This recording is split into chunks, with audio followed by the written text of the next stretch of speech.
Welcome to the Money Metals Midweek Memo, news and commentary relating to sound money, the precious metals markets, and the economy. I'm your host, Mike Maharrey. Thanks for tuning in. So, my stepdad could drink a lot of beer. That's because, well, he drank a lot of beer. He built up a significant tolerance to alcohol over the course of his life. And the older he got, the more he drank, because quite frankly, he needed more and more to get the same effect. Sadly, it eventually killed him. But, that's a pretty typical response to a drug, right? You need more of the drug to get high as you take more of the drug. And so we have an economy today that is addicted to a drug called easy money. And it needs more and more and more of that easy money to produce the same effect. And it's interesting because you can actually see this resistance that the economy has built up over time if you look at the trajectory of interest rates. So, we have these cycles in the economy, right? Booms and busts. You have a period of really good economic times, and then you have the bust, and you have recessions. And if you look at the way the Federal Reserve has directed monetary policy, you'll see that with every boom, the Fed eventually has to raise interest rates. And then when we have the bust, the Fed pushes interest rates artificially lower. So if you go back to, say, the dot-com bubble burst in the late 90s, and you'll see that the Fed responded to that by artificially low interest rates. And rates went as low as I think it was 1.25 or 1.5%, didn't get to zero. But then when we had the Great Recession, the Fed had to go to zero, and it had to do quantitative easing, which is effectively money printing. And it injected all of this money into the economy. And then fast forward, we had the pandemic. And once again, the Fed had to go to zero. But this time it went to zero even faster and had to do even more quantitative easing. So one has to wonder, when we have the next crash, what is it going to take? How much of the easy money drug is it going to take for the Fed to blow the bubbles back up again, or can it? So last week I had the honor to interview G. Edward Griffin, and he is the author of a book called The Creature from Jekyll Island, and he chronicles the history of the creation of the Federal Reserve. And if you don't know the story, go get the book because it's absolutely fascinating. The central bank was essentially created in secret, and it's pretty shady. It's a pretty sketchy story. And it was really, really interesting talking to G. Edward Griffin about it. In fact, the guy's 93 years old. And if you listen to the interview, he sounds younger and more with it than I do. It was a pretty amazing chat. You can check that out. We have that interview on our other podcast that we run every Friday, the Friday Market Wrap podcast. And so I'll link to that on the show notes page. But anyway, during this interview, I asked him if he thought the Fed would ever lose control of this thing. Like if it would get to the point that it could no longer, manage these business cycles. And kind of what I was getting at is, would there come a time when there just wasn't enough of the drug to bring it back off the edge? And he said no. He said he did not think that the Fed would lose control. And when he said that, I was honestly quite taken aback. But then he quickly added, because it already has. He thinks it's already lost control, and he may well be right. I mean, the argument is strong in support of his position. But anyway, if you get a chance, check out that interview. So that leads me into the Federal Reserve meeting that we had last week. It was last Wednesday. Of course, they were wrapping up as I was wrapping up this podcast, and so I did not have a chance to talk about it last week. So I want to dig into that a little bit. I want to give you a little Fed talk today, because I think that Federal Reserve monetary policy is far more significant than I think a lot of people give it credit for. Of course, everybody kind of pays attention to it. And we know that everybody right now is all, they're jonesing for interest rate cuts. They understand that the economy needs artificially low interest rates. It needs to stimulate credit and borrowing and debt in order to keep people spending money, because that's really the basis of the American economy. But I think sometimes that most people get way more focused on, like tariff policy and, what the president's doing or what Congress is doing. And of course, all of that is extremely important. Don't get me wrong. You have to kind of pay attention to all of it in a whole. But all of that fiscal policy, all of the politics operates within the framework that the Federal Reserve creates with its monetary policy. So the monetary policy is like the foundation. And when the foundation's messed up, well, the whole building is messed up. And the foundation is definitely messed up right now. So I want to spend a little bit of time talking about the Fed meeting and exactly what the Fed is doing and the possible ramifications of it. So if you paid attention to the Fed meeting, the headline was that the central bank kept interest rates steady, and they projected 2 rate cuts this year. They released their dot plots, which I've talked about before, are extremely inaccurate, like to the tune of they get it right 34% of the time, which is kind of funny because these are the people that are making the interest rate policy, right? They are creating the policy, but they can't project it better than at a 34% accuracy rate, which is, I don't know if that's sad or amusing. I'll let you pick. But anyway, that was the headline. No rate cut. Fed held pat. But did you know that the Fed actually did do something? It loosened monetary policy pretty significantly, even though the Fed people are all still saying that price inflation is still a problem. Go look at the official FOMC statement, and you'll see right there, inflation is still elevated. And yet, we had this reduction in monetary policy. And so, what am I talking about? Well, the Fed drastically slowed its balance sheet reduction. It hasn't done it yet. It's actually going to start in April, but it announced that it is going to drastically slow down balance sheet reduction. So what does that mean? What is the process there, and how will it impact the monetary policy? Well, I'm going to dig into that a little bit because, again, I think this is extremely important. Now, while balance sheet reduction really didn't get big headlines, it was kind of buried. Again, they buried the lead. It's a very significant move, and they actually telegraphed it. I talked about it on the show a few weeks back. The Fed said, kind of hinted, well, we may have to slow down this balance sheet reduction. Anyway, instead of allowing $25 billion in treasuries to roll off the balance sheet each month, in other words, instead of seeing $25 billion of government bonds coming off of the balance sheet, it's going to slow it down to $5 billion. So it's cutting it way back, almost to a trickle, right? They're going to leave the $35 billion cap on the reduction of mortgage-backed securities.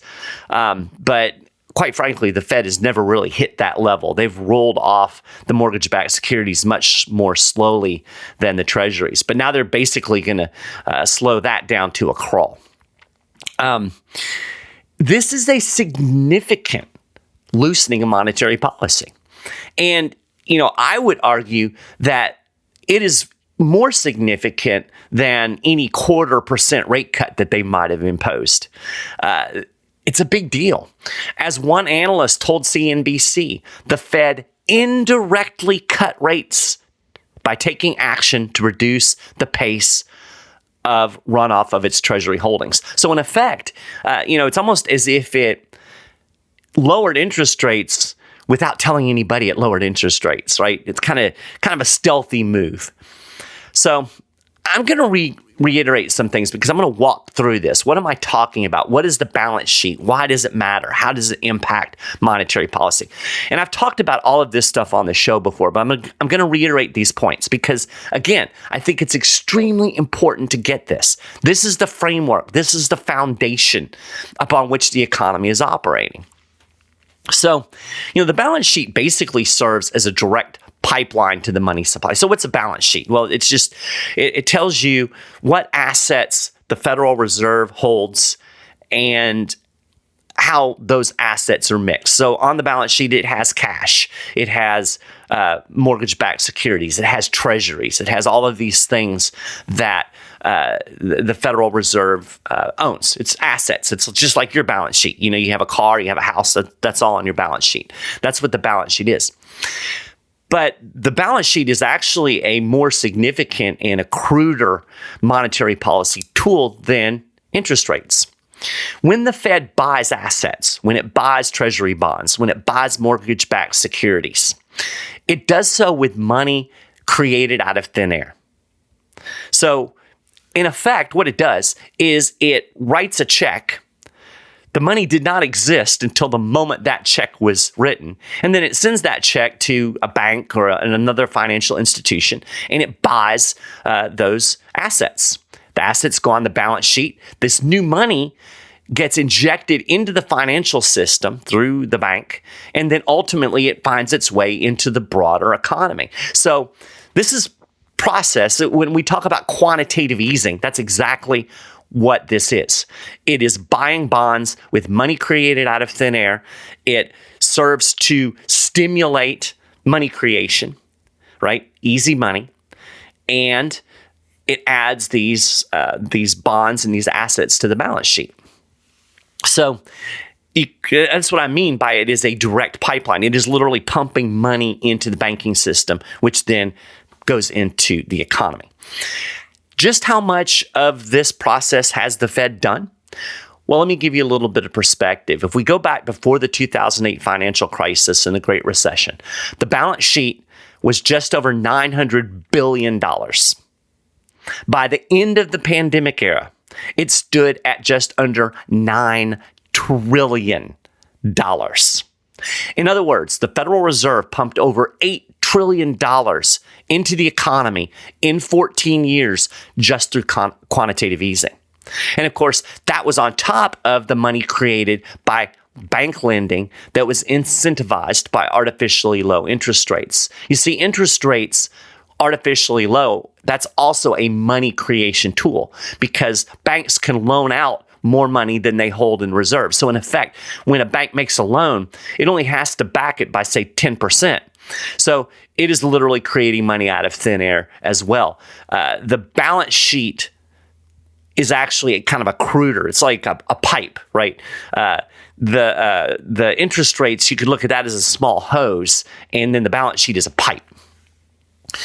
So when Ben Bernanke, he was the Federal Reserve chairman when they launched quantitative easing for the very first time. That was at the onset of the Great Recession. He went before Congress and he promised that the Fed was not monetizing the debt. He said the difference between debt monetization, and that's turning these debt instruments, these treasuries, into cash. He said the difference between debt monetization and the Fed's quantitative easing process was that the central bank was not providing a permanent source of financing. He said the treasuries would only remain on the Fed's balance sheet temporarily, and he promised Congress that once the crisis was over, the Federal Reserve was going to sell all of these bonds that it was buying up during the emergency. So wasn't monetizing the debt, wasn't turning these treasuries into money that would just stay out in the economy. It was temporary, right? Not temporary. The promised reduction in the balance sheet never really happened. And then, of course, the Fed doubled down during the pandemic and expanded the balance sheet by nearly $5 trillion. I don't think a lot of people realize just how significant the monetary policy during the pandemic was. Unprecedented. It was the 2008 financial crisis monetary policy on steroids. And it was done in such a short amount of time, right? It took many years for the Fed to run all of the quantitative easing operations that added money and added to the balance sheet after the Great Recession, or after the financial crisis and during the Great Recession. During the pandemic, they did more in like less than half the time. But no matter how you slice it or dice it, this is by definition inflation, okay? And I've talked about it over and over again on this show. The true definition of inflation is the increase in the supply of money and credit. That used to be what people meant when they said inflation, money creation. Now, today, they've kind of changed that definition. We talk about inflation, and we're really just talking about an increase in consumer prices. This increase in consumer prices is a symptom of monetary inflation. It's one of the things that happens when you have monetary inflation, but it's not inflation itself. And this confuses people because these two terms get conflated, and people get the cause and effects mixed up, right? They think, well, inflation is caused by greedy corporations, because all kinds of things can make prices go up. But only money creation can make all prices rise in tandem. So anyway, this Fed balance sheet, right? Okay, blown up, massive. After the 2008 financial crisis, Bernanke was saying, oh yeah, we're going to sell these bonds and we're going to shrink the balance sheet. And they kind of tried to right around 2017, 2018. But as soon as the economy got shaky, which was in the fall of 2018, we had a big stock market crash. That was the end of balance sheet reduction. It hardly got any of those bonds off of its balance sheet before it was once again doing quantitative easing. In fact, it started quantitative easing. It started buying bonds and expanding the money supply before the pandemic. And then when the pandemic hit, well, that was all it needed to just go all out, turn the spigot all the way up. So the Fed announced a plan to reduce the balance sheet in March of 2022, when it could no longer convince everybody that price inflation was transitory. And, I've said this before, the plan to reduce the balance sheet, it wasn't exactly ambitious, right? Given the amount of inflation that was created during the pandemic. And if the Fed had followed the blueprint that it laid out back in March of 2022, and of course it didn't, but if they had, it would have taken 7.8 years, almost 8 years, for the Fed to shrink its balance sheet just back to the pre-pandemic level, right? Not even accounting for the trillions that it added in the wake of the 2008 financial crisis. So Bernanke obviously was either wildly mistaken or lying when he said that those bonds were going to be off the balance sheet, because today they're still not. We're way above what it was at the beginning of the Great Recession. So if you look at the actual money supply, and I'm going to use M2, which is kind of the base money supply that's often used. If you look at that, you can see that it actually began shrinking in April of 2022 due to the combination of quantitative tightening, this balance sheet reduction, and interest rate hikes. Remember, the first rate hike of the cycle was in March of 2022. So it started to impact the money supply pretty quickly, and we see the money supply begin to shrink in April of that year. If we follow the trajectory of the M2 money supply, it bottomed out in October 2023 at 20.69 trillion. That's the money supply. Since then, it has crept upward again. And as of January, it was at 21.56 trillion. That's the highest level that we've seen the money supply since January 2022. All of that to say that really since October of 2023, so well over a year ago, the Fed has been loosening monetary policy pretty quickly. Pretty significantly. It is creating inflation again, right? Despite all of the talk about fighting price inflation, the central bank has been creating monetary inflation, the cause of price inflation, for well over a year. And the significance of this last Fed meeting is it just announced plans to speed that process up even more. And really, that should have been the headline that came out of the Federal Reserve meeting. So here's the question. Given the concerns about sticky price inflation and, the Fed conceding that the path forward appears murky at best, why would the central bankers make such a significant easing move now? Why would it choose now to begin slowing down that balance sheet reduction? Well, it's the national debt, my friends. And as I mentioned earlier, the Fed telegraphed this policy shift in the minutes of its January meeting, which, according to Reuters, showed central bankers concerned about how the effort to shed bonds might collide with dynamics around the federal debt ceiling. And based on the minutes of the January meeting, quote, various policymakers said they were open to pausing or slowing down the reduction of Fed-owned Treasury and mortgage bonds to navigate uncertain money market conditions as Congress sorts out government finances and a statutory cap on the federal debt that came back in force last month. So what we're getting at here is the Fed's hand was kind of forced, right? Even with inflation still a problem, it's having to back off of its tightening monetary policy because the government can't stop spending money. So, as you probably know, the federal government ran up against the debt ceiling at the beginning of this year. So, in effect, right now, the government can't borrow any money. It can't borrow, it can't go above the current level until Congress raises the debt ceiling. And I will put an article in the show notes page that explains a little bit more about the debt ceiling, the history, and the ramifications if you want to get into that. I don't want to get into all that in the show. But in effect, right now, what the government is doing to fund the federal deficits is the Treasury is employing what are known as extraordinary measures, right? It pauses funding some things. It will redeem investments and suspend future investments in a lot of these retirement pensions, the Civil Service Retirement Disability Trust, the Postal Service Retiree Health Benefits Fund, stuff like that. So it shifts money around. Government can keep running even though it can't borrow right now. But these extraordinary measures only go so far, and it's not exactly clear when it's going to hit the hard ceiling where it can't maneuver anymore. What I've heard is somewhere this summer. But we'll see how that pans out because, Congress will have a fake debt ceiling fight and eventually they're going to raise it. But this current situation is driving what analysts call an unsettled money market condition.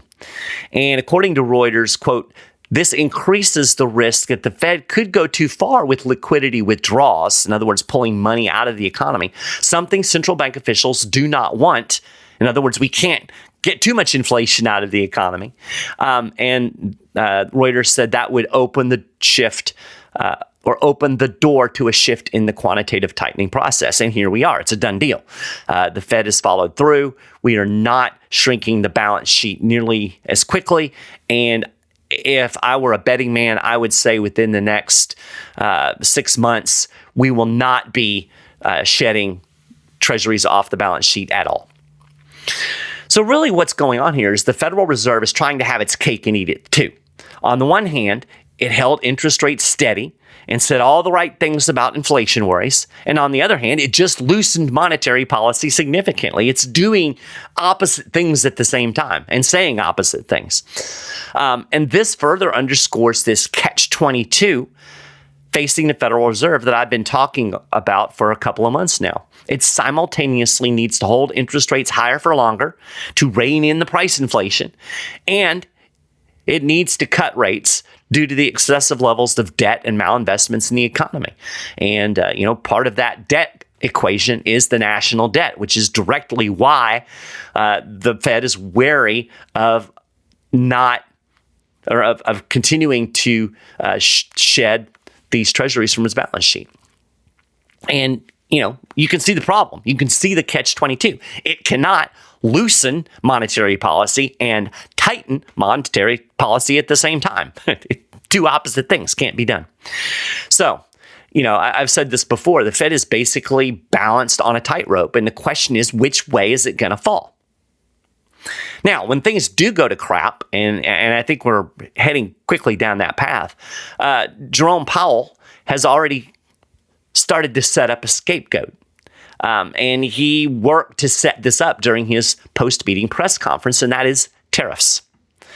That's what they're going to blame. If we continue to see price inflation, they're not going to say, oh, maybe we loosened our monetary policy too quickly. Maybe we should have held rates higher for longer. No, they're not going to say that. They're not going to take the blame. They're going to point at the tariffs. The FOMC statement noted that, quote, uncertainty around the economic outlook has increased. And during his post-meeting press conference, Powell said, "I do think with the arrival of the tariff inflation, further progress may be delayed," talking about further progress on price inflation. So when the FOMC statement's talking about uncertainty around the economic outlook, it's talking about the impact of the tariffs.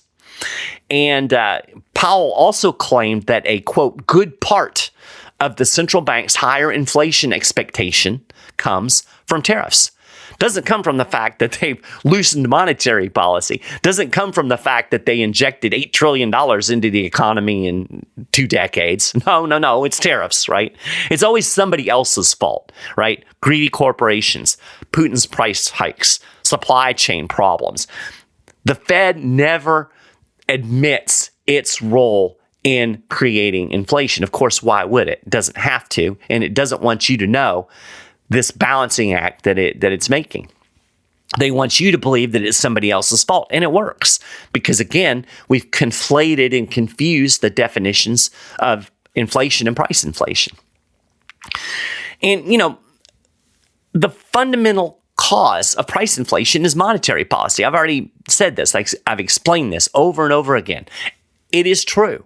Tariffs will put upward pressure on some prices.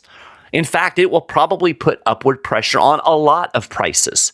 And this will be reflected in the CPI. And if you don't understand the dynamics of prices and inflation and monetary inflation, it's going to be easy to look at that CPI and say, well, prices are going up and tariffs made them go up, so it's the tariff's fault. But again, tariffs don't raise all prices. And I'll link another article in the show notes that gives a detailed explanation of tariffs and inflation, because I think it's important to grasp that. But again, I don't want to go too far afield in this particular show. But the bottom line is an increase in the supply of money and credit is the source of generalized price inflation. It causes all prices to rise, like a rising tide, right? Monetary inflation causes general price levels to go up.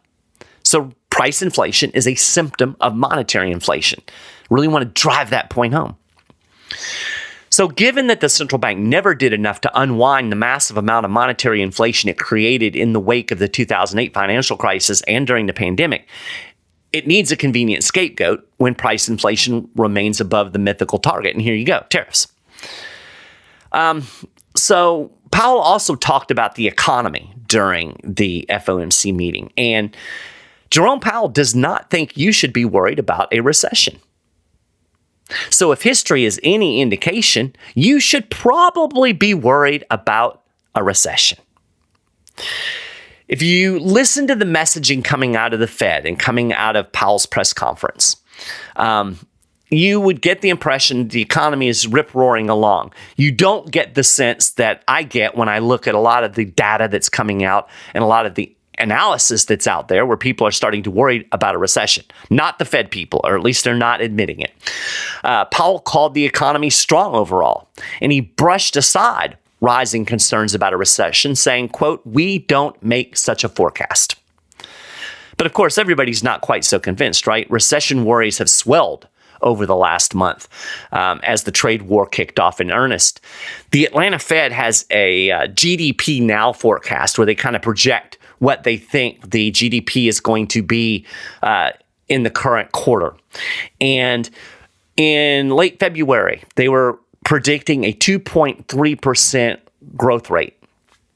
Not awesome, but solid economic growth.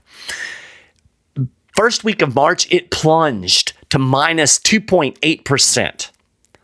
And the last time I looked, it was at minus 1.8%. So when we start talking about negative and minus, we're talking about economic contraction, not economic growth.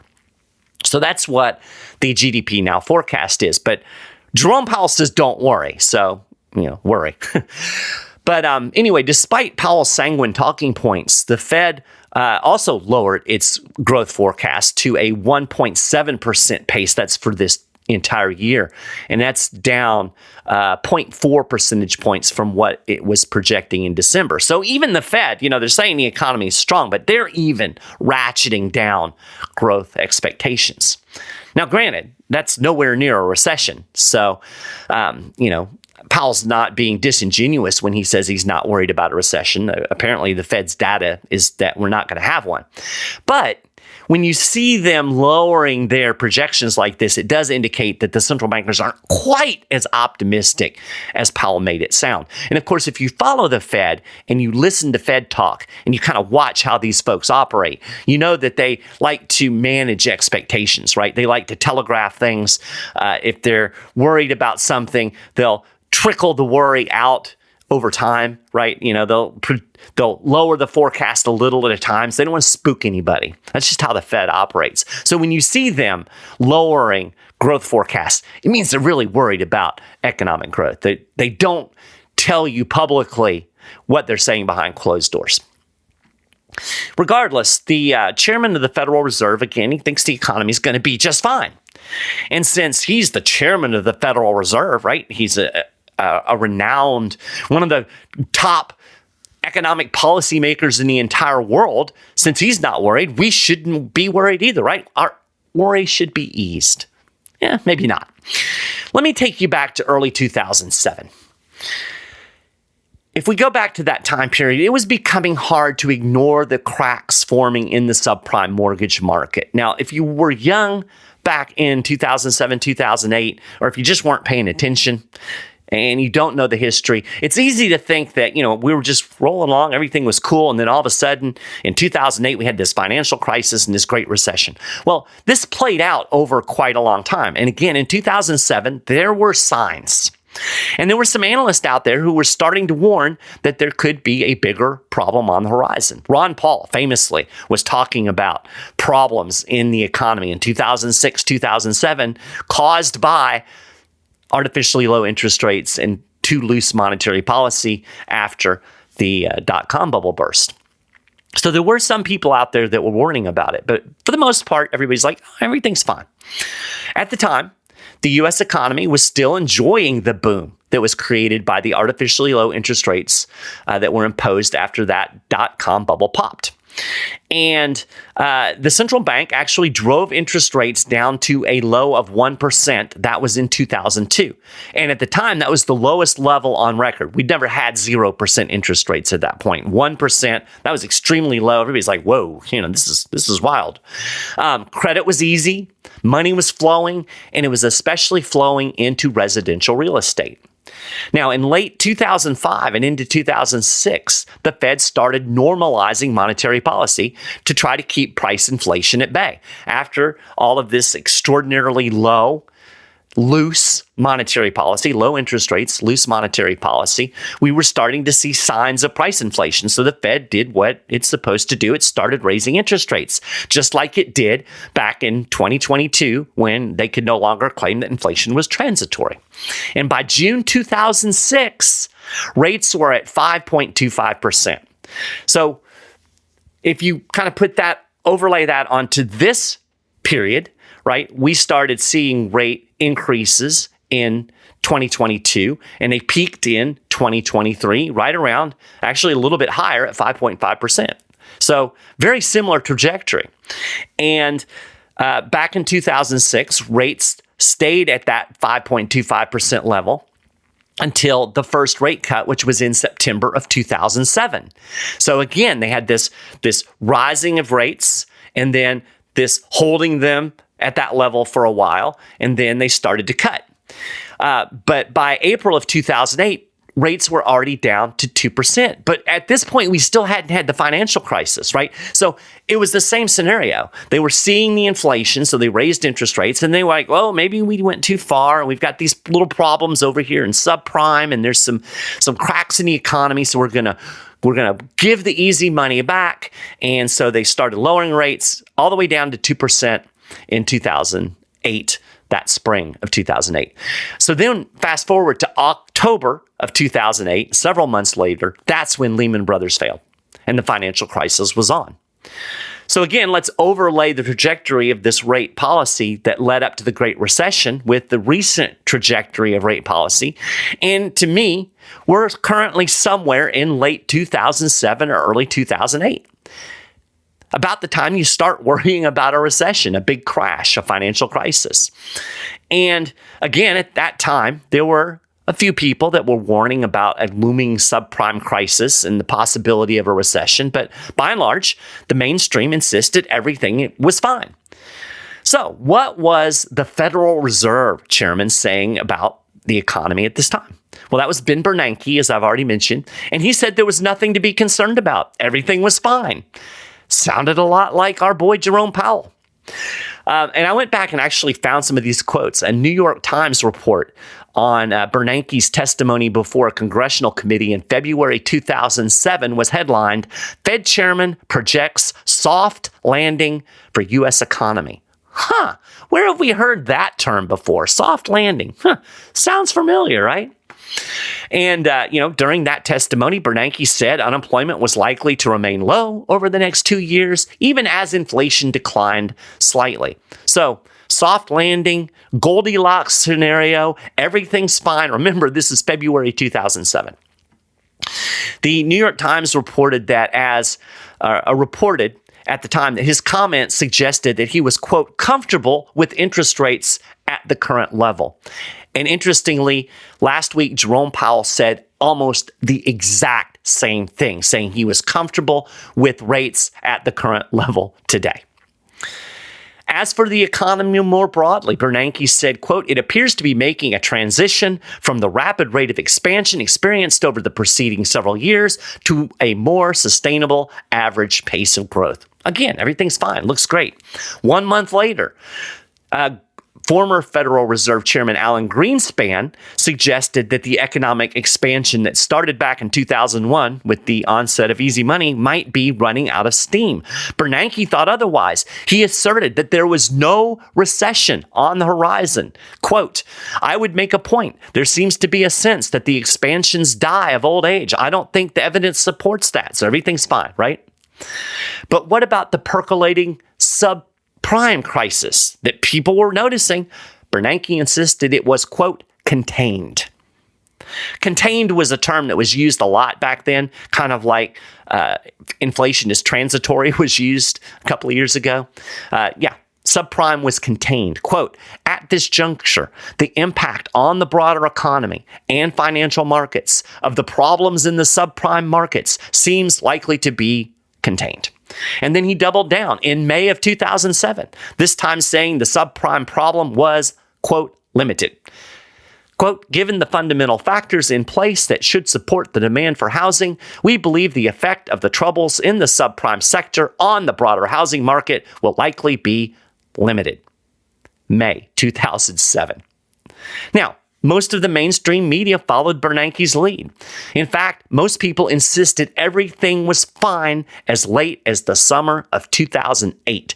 Google it. You can go find all of the articles. You can go back to MSNBC and all of these business channels talking about, the economy's fine, nothing to worry about. Yeah, there's these issues in subprime, but nothing to see here.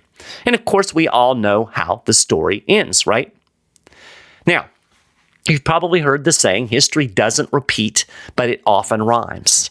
Well, if you ask me, I can hear the echoes of 2008 in the trajectory of today's economy. We had a very similar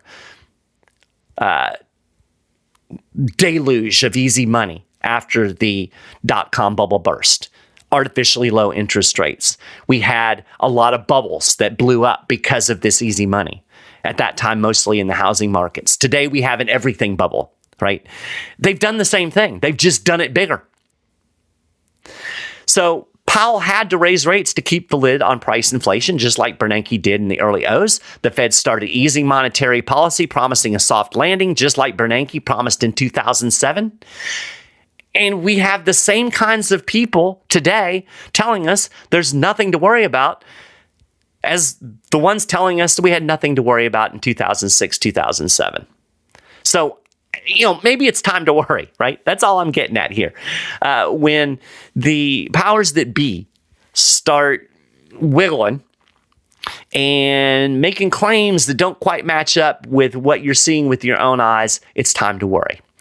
But here's the thing. Worrying doesn't actually solve anything, right? We can worry about it all day. It's not going to change anything. We need to be prepared. We need to try to manage our financial lives as best we can given the situation that we're given. I can't change what Jerome Powell is going to do. I can sit here and talk about it. I can say it was horrible. I can say, I can talk about monetary malfeasance until I'm blue in the face, but it's not going to change the reality. The reality is the Fed is going to keep printing money. It is going to keep creating inflation. It is going to keep devaluing the dollar. That is the foundation of our economy. It has created damage by what it did during the 2008 financial crisis, during the Great Recession, and then doubling down during the pandemic. We have not dealt with all of the consequences of that monetary policy. It's waiting. It's going to happen. It is a cycle, a boom-bust cycle. We see it over and over again, and we haven't had the bust yet. Whenever you have a boom, you always end up with a bust. And the boom or the bust is generally in proportion to the boom. So if we had a great boom, you should expect a big bust because everything has to normalize. Everything has to unwind. And it will. So you can't really worry about it. But we know the impact, right? We know what's going to happen when the economy tanks. If the stock market crashes, if we have a financial crisis, if commercial real estate collapses or wherever the problems manifest, we know what the Fed is going to do. It's going to cut rates to zero and it's going to launch quantitative easing. It's going to start printing money. That's what it does. It does it every single time. And until I'm shown otherwise, I have no reason to believe it's going to be different this time around. So your dollar is going to be devalued. That's the bottom line. They are ruining your money. You want real money. How do you get real money? Well, you call 800-800-1865 and you talk to a Money Metals, precious metals specialist, and you get yourself some gold, you get yourself some silver. You can do that today. I highly encourage you to do that today. Talk to these folks. They can help you see how precious metals can fit into your investment portfolio, how gold and silver help protect your wealth. They can answer your questions. They can help direct you toward the best products. They're fantastic. I highly recommend talking to them today. I know a lot of people don't like to talk on the phone. Don't have to. Just go to moneymetals.com and you can chat online with one of our representatives. Or if you know what you want, you can just buy online. And I want to point out something that we're kind of really pushing right now. A lot of people will look, gold is now over $3,000 an ounce, and people think, I don't have $3,000. I can't even buy an ounce of gold. I don't have that amount of money to set aside for investing right now.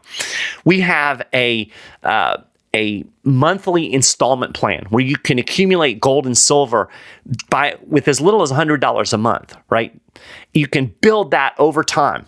And eventually, $100 a month, get some years down the road, you're going to have a nice stockpile of gold and silver. So something to look at if you're interested in investing in precious metals, but you don't feel like you have the big chunk of money to put in it now. So again, call 800-800-1865. If you're interested in that, just ask about the installment program and they can tell you all about it. So with that, we're going to call that a wrap for my little Fed talk, this episode of Money Metals Midweek Memo. You can get more information about everything that I've talked about on the show and more over at moneymetals.com/news. And if you want to get the latest news and information relating to gold and silver right in your inbox, make sure you get signed up on our email list and you'll get all of that information. Of course, you can subscribe to the Midweek Memo on your favorite podcasting platform. And when you do, you will be able to also tune into our Market Wrap podcast every Friday, where you'll get a quick overview of the week in precious metals, along with conversations between yours truly and interesting people like G. Edward Griffin and others from the world of gold, silver, and economics and investing. I really appreciate you listening to the show and taking the time to do it. If you would, do me a huge favor. Go like and make positive comments wherever you're listening to the show. That helps our reach, and really would appreciate you doing that. I hope you have a great rest of your week. Again, thank you so much for listening, and I'll be back again behind this microphone next Wednesday.